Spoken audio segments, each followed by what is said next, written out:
Hi everyone, my name is Noor Gulrajani, and I will be presenting on modified adhesives for continuous glucose monitors to preserve the skin integrity for type 1 diabetes patients.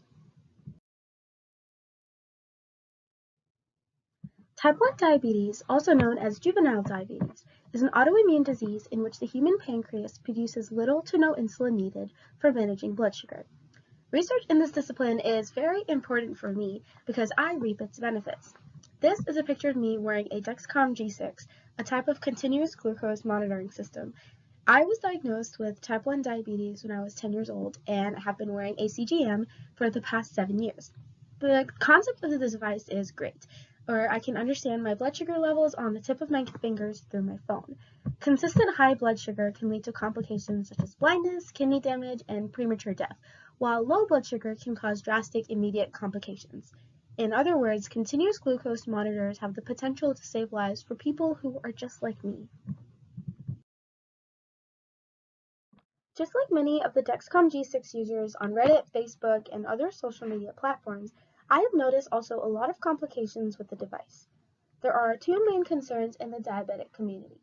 First, the sensor gets bumped onto the wall or jammed to the door, ripping off the adhesive along with some of the skin. A device that is smaller and patch-like could eliminate this problem. Second, allergic reactions such as itching, redness, or hives due to the superglue-like ingredient in the adhesive that often irritates more over time are a major concern in the diabetic community. A diagnosis of diabetes during childhood also carries an economic and social burden. A population-based longitudinal study of school-aged children followed to their early adulthood reported that children with diabetes experience less schooling, and as young adults, lower wages and higher unemployment rates than their counterparts without diabetes.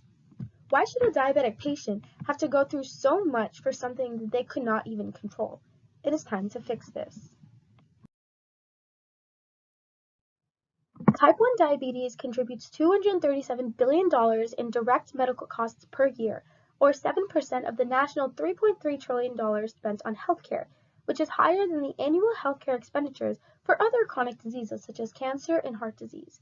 In an analysis of the 2009 United Healthcare data, patients with diabetes who developed disease-related complications had nearly 3 times the average annual cost compared with patients with diabetes without complications. A recent study estimated that between 2015 and 2030, the prevalence of diabetes would increase by 54% and the annual costs would increase by 53%. As shown in these statistics, there is an even larger economic burden in the nation for diabetes patients. As you can see, there is a direct need for research in this healthcare gap to bridge the divide between the burdens faced by type 1 diabetes patients and the medical devices that they use. It is not fair to impose so much on a patient going through so much more than we know. I propose a new and improved version of a CGM, which uses silicone-based adhesive for sensitive skin. The approach is unique to medical devices as the major device on the market only consists of acrylic-based adhesive. Here is a list of the differences between the two materials. In particular, note the wear time and how the different materials directly impact the skin. The biocompatibility and the repositionable qualities of a silicone-based adhesive directly outweigh the cheaper and longer shelf life aspects of the acrylic material. There are 3 aims that this research will accomplish. The first one highlights the biocompatibility aspect of this biosensor. The surface of the device will be modified using albumin, which is a protein which inhibits the bacterial adhesion to polymer, ceramic, and metal surfaces by binding to the bacterial cells or changing the substrate surface to be more hydrophilic. Polyether ether ketone will be used in conjunction with albumin, allowing for optimal biocompatibility results. This polymer is known for its higher melting point and higher resistance to wear, so it is a great alternative to what is currently in the market. Chemical sterilization will allow for the best results for packaging, and there will be at least 2 to 3 years needed for testing and manufacturing. A suggested value of 100 replicates and 5 repeats will be sufficient data needed for a statistical t-test to measure the feasibility of this approach. The second aim focuses more on the user's complaints on size of the common CGMs that are in the market and a smaller amperometric biosensor will be created to combat this issue. The current Dexcom G6 transmitter is about 1.8 by 1.2 by 0.6 inches and weighs about 0.4 ounces. This new approach illustrated in this proposal attempts to decrease the size within a 3:4 ratio, allowing for less room for bumping and pushing from the patients who have complaints about their sensor falling out because it's too big. This new device will be more resistant to long-term wear, and therefore the weight will also be decreased by almost half in this case. A statistical test, most likely a t-test, coupled with a Tukey test, will be used to determine if the workability and the feasibility of the device is proficient in the out-of-the-body working environment. This aim is in conjunction with the first aim, in which it will match the sterilization, testing, and manufacturing methods. This figure shows the scheme depicting the functional principles of an amperometric biosensor. Amperometric glucose sensors estimate interstitial glucose values by measuring an electrical current generated by the reaction of glucose, either with oxygen or with an immobilized redox mediator. The final aim is focused on the in vivo tests of this experiment. Like with every other medical device creation, the product must go through animal testing to assess the biocompatibility and the safety of the materials in a biological environment. The in vivo tests that this research experiment will go through are the irritant tests, in which rabbits' backs are shaved and the test substance is applied to their skin. It is covered for 4 hours and examined in the next 8 to 10 hours. The experiment will use 6 rabbits per batch of 3 batches for the total study duration of 2 to 3 years. Each of the 6 rabbits will have a different skin condition relating to patients with type 1 diabetes. Expected results of this experiment will focus on the reactions of the rabbits, proving that the biocompatibility of the materials will work on each rabbit with the different skin condition. The use of non-predictive animal experiments can cause human suffering in at least 2 ways. 1, by producing misleading safety and efficacy data, and 2, by causing potential abandonment of useful medical treatments and misdirecting resources away from more effective testing methods. Since this approach is novel, there is not much supporting data that is already in place. For us to fully understand the raw data, there must be some preliminary data used before the 3 aims take course. However, data will be simulated through experiments of silicone-based medical adhesives that are currently in the market.